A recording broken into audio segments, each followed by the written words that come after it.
Imagine a Rome not ruled by Augustus, but by a woman, a politically deadly woman who nearly broke a future emperor before he took the throne. This isn't a fantasy. This is the story of Fulvia, and the razor's edge upon which history was balanced. In the chaotic aftermath of Julius Caesar's assassination, Rome was a powder keg. Mark Antony, his loyal general, and Octavian, his young heir, were locked in a struggle for power. But pulling the strings from the shadows was Antony's wife, Fulvia. She wasn't a mere spouse, she was a political force, the first real Roman woman ever shown on a coin. She understood power, and she wielded it with ruthless precision. While Antony was in the east, Fulvia saw Octavian's rising influence in Rome as a direct threat. She didn't wait for a husband, she raised 8 legions in her own name. Think about that. An army, loyal not to a general or the state, but to her. She instigated a civil war, the Parisian War, with one goal: to shatter Octavian's grip on Italy.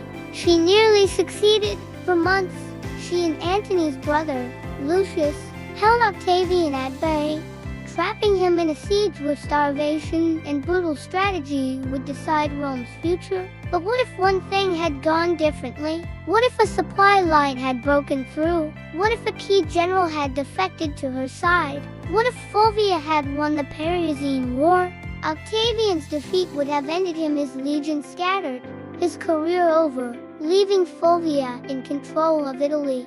Mark Antony returned from the east not to a rival, but to a fortress his wife had secured. Together, they would have been an unstoppable force.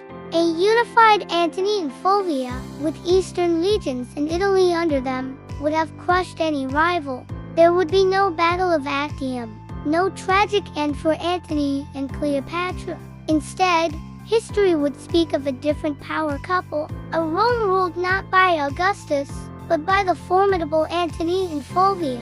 Would she have been content as the power behind the throne, or would this woman who raised her own armies and minted her own coins have demanded a title worthy of her ambition? Empress, co-ruler, we'll never know. The siege held, Fulvia was defeated, and she died in exile shortly after. Her defeat paved the way for Octavian to consolidate power and become Augustus.